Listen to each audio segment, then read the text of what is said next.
A Alma Indomável, Michael Singer, capítulo 3. Quem é você? Ramana Maharishi, 1879 a 1950, um grande mestre da tradição do yoga, dizia que para alcançar a liberdade interior é preciso se perguntar contínua e sinceramente: quem sou eu? Ele ensinava que isso era mais importante do que ler livros, aprender mantras ou visitar lugares sagrados. Basta perguntar: quem sou eu? Quem vê quando eu vejo? Quem ouve quando eu ouço? Quem sabe o que sou consciente? Quem sou eu? Vamos examinar essa questão por meio de um jogo. Finja que eu e você estamos conversando. Normalmente, nas culturas ocidentais, quando alguém lhe pergunta, com licença, quem é você? Você não briga com a pessoa por ter feito uma pergunta tão profunda. Você lhe diz seu nome, por exemplo, Sally Smith. Mas vou questionar essa resposta pegando um pedaço de papel e escrevendo as letras S-A-L-L-Y, S-M-I-T e H, para lhe mostrar. Isso é quem você é? Uma coleção de letras? É essa coleção de letras quem vê quando você vê? É óbvio que não. Então você diz: certo, tem razão, desculpe, não sou Sally Smith. Esse é só um nome pelo qual me chamam. É um rótulo. Na verdade, sou a esposa de Frank Smith.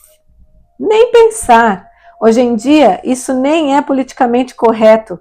Como você poderia ser a esposa de Frank Smith? Está dizendo que você não existia antes de conhecer Frank e que deixaria de existir se ele morresse ou vocês se separassem? A esposa de Frank Smith não pode ser quem você é. Esse é mais um rótulo, o resultado de alguma situação da qual você participou. Mas, então, quem é você? E dessa vez, você responde. Tudo bem, agora você chamou a minha atenção. Meu rótulo é Sally Smith. Nasci em 1965 em Nova York.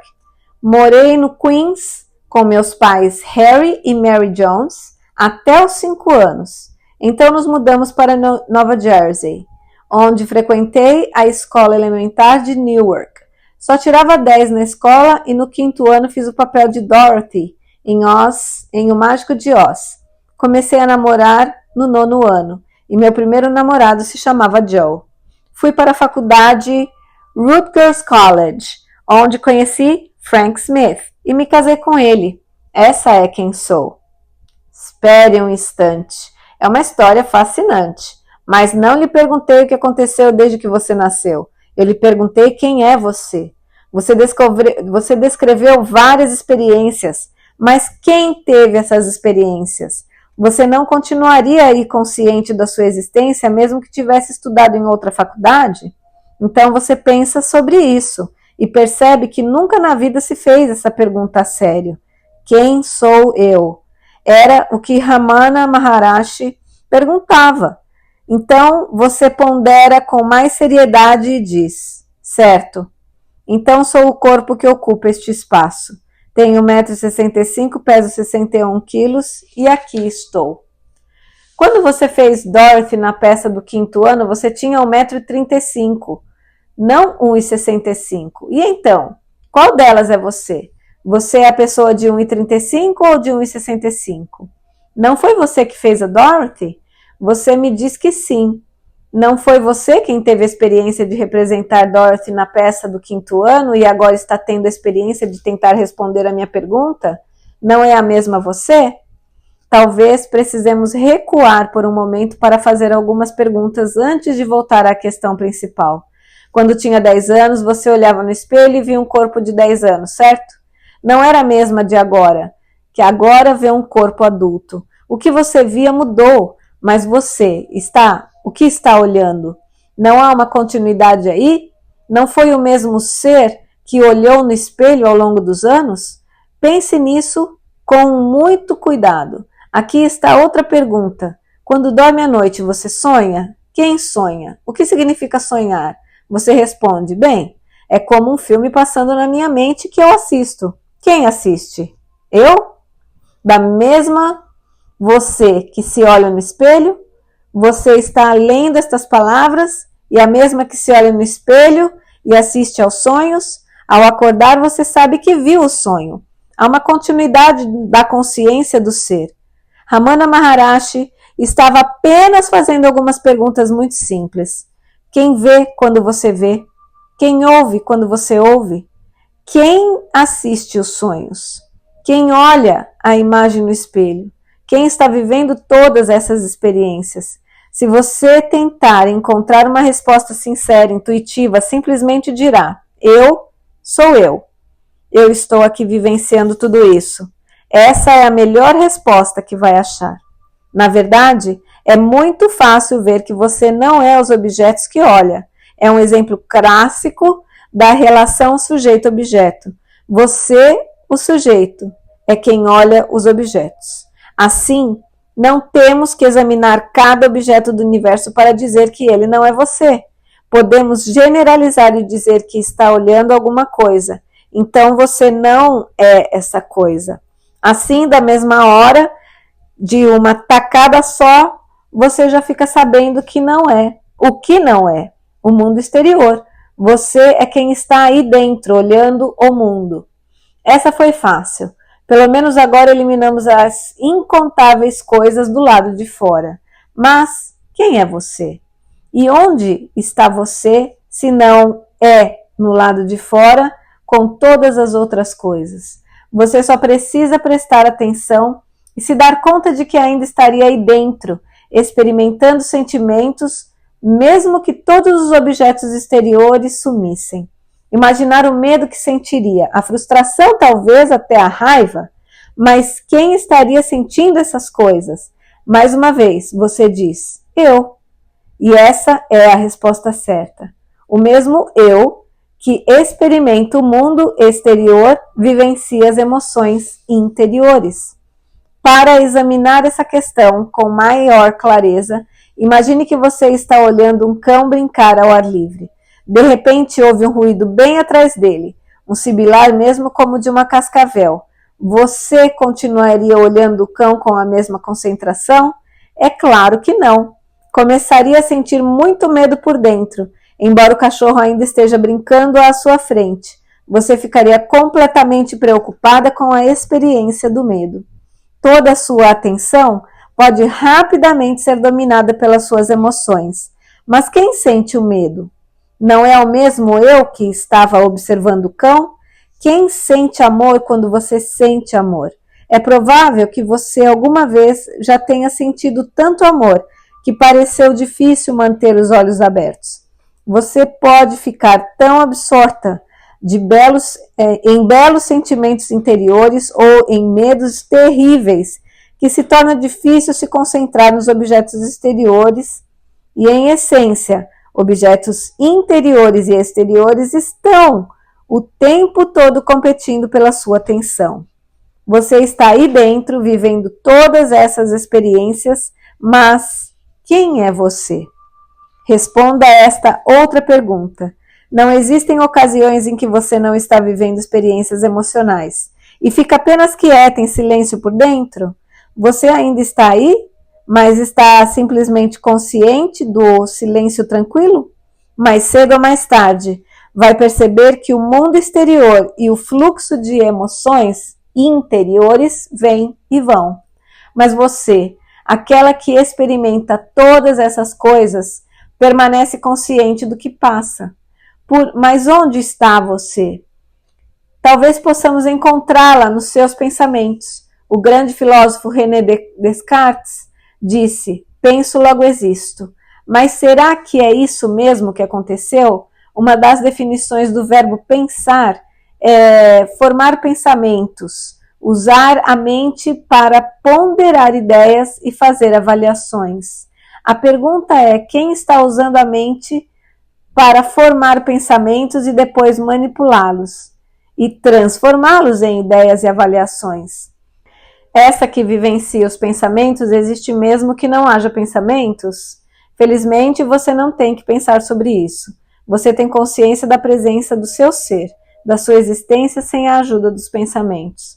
Quando entra em meditação profunda, por exemplo, os pensamentos param. Você sabe que eles pararam. Você não pensa. que eles pararam. Apenas tem consciência, sem pensamentos. Você então sai do estado meditativo e diz: uau, que meditação profunda! Pela primeira vez, meus pensamentos pararam completamente. Eu estava num lugar de completa paz, harmonia e silêncio. Se você está aí dentro experimentando a paz que surge quando os pensamentos param, então obviamente a sua existência não depende do ato de pensar. Os pensamentos podem tanto parar quanto ficar extremamente ruidosos. Às vezes, você tem muitos pensamentos, outras vezes poucos. Você pode até dizer a alguém: minha mente está me enlouquecendo, desde que ele me disse aquelas coisas. Não consigo nem dormir. Minha mente simplesmente não cala a boca. A mente de quem? Quem está percebendo esses pensamentos? Não é você? Não é você que ouve os seus pensamentos aí dentro, que está consciente da própria existência? De fato, você, inclusive, consegue se livrar deles. Quando começa a ter um pensamento de que não gosta, não tema mandá-lo embora. As pessoas lutam com os pensamentos o tempo todo. Quem tem consciência dos pensamentos, quem luta com eles, de novo, você tem uma relação sujeito-objeto com seus pensamentos. Você é objeto e os pensamentos são apenas mais um objeto do qual você pode ter consciência. Você não é seus pensamentos, você simplesmente tem consciência deles. E finalmente você diz: tudo bem, não sou nada do mundo exterior, nem sou as emoções. Esses objetos exteriores e interiores vêm e vão, e eu os experimento. Além disso, não sou os meus pensamentos. Eles podem ser silenciosos ou barulhentos, felizes ou tristes. Os pensamentos são apenas mais uma coisa da qual tenho consciência. Mas quem sou eu? A questão começa a ficar séria. Quem sou eu? Quem está vivenciando todas essas experiências físicas, emocionais e mentais? Então você pondera essa pergunta com um pouco mais de profundidade. Para isso, vai deixando as experiências de lado para ver o que resta. Você começará a notar quem está vivenciando cada experiência até que alcançará o ponto. Aquele ponto dentro de si em que se dará conta de que você, o vivenciador, tem uma certa característica. E essa característica é a consciência, a percepção de uma noção intuitiva da própria existência. Você sabe que está aí dentro. Não tem que pensar sobre isso, apenas sabe. Se quiser, até pode pensar sobre o assunto, mas saberá que está pensando. Você existe de qualquer modo, com ou sem pensamentos. Para ilustrar essa ideia em termos mais práticos, vamos tentar um experimento de consciência. Observe que com uma simples olhada num cômodo ou pela janela, você instantaneamente vê todos os detalhes de tudo o que está à sua frente. Sem esforço, você tem consciência de todos os objetos que estão ao alcance da visão, tanto os próximos quanto os distantes. Sem mover a cabeça nem os olhos. De imediato você percebe todos os detalhes complexos do que está vendo. Veja todas as cores, as variações de luz, os veios da madeira dos móveis e a arquitetura dos edifícios e as variações da casca e das folhas das árvores. Perceba que é capaz de assimilar tudo ao mesmo tempo sem precisar pensar. Nenhum pensamento é necessário, você simplesmente vê. Agora tente usar os pensamentos para isolar, rotular e descrever todos os detalhes complexos do que está diante da sua vista. Quanto tempo a sua voz mental levaria para lhe descrever todos esses detalhes em contraposição com a fotografia instantânea da consciência que apenas vê? Quando olha sem criar pensamentos à sua consciência, percebe sem esforço e compreende inteiramente tudo que vê. Consciência é a palavra mais elevada que você pronunciará. Não há nada mais profundo do que a consciência. É a pura percepção. Mas o que isso quer dizer? Tentemos outro experimento. Digamos que você esteja num cômodo olhando um grupo de pessoas a um piano. Agora finja que o piano deixa de existir. Isso seria um problema muito grande. Você diz, não acho que não sou muito apegada a pianos. Tudo bem, então finja que as pessoas na sala deixam de existir. Você ainda está bem? Consegue lidar com essa situação? Você diz, claro, gosto de ficar sozinha. Agora finja que a sua consciência não existe. Simplesmente desligue-a. Como você se sente? Como seria uma consciência? Como seria se a sua consciência não existisse? Na verdade, é bastante simples. Você não estaria aí. Não haveria noção do eu. Não haveria ninguém aí para dizer, uau, eu estava aqui, mas agora eu não estou aqui mais. Não existiria mais percepção do ser. E sem a percepção do ser, sem consciência, não há nada. Existem objetos? Quem sabe?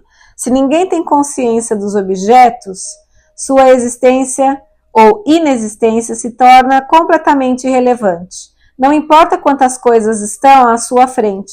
Se você desligar a consciência, não haverá nada. No entanto, se estiver consciente e não houver nada à sua frente, você vai ter plena consciência de que não há nada.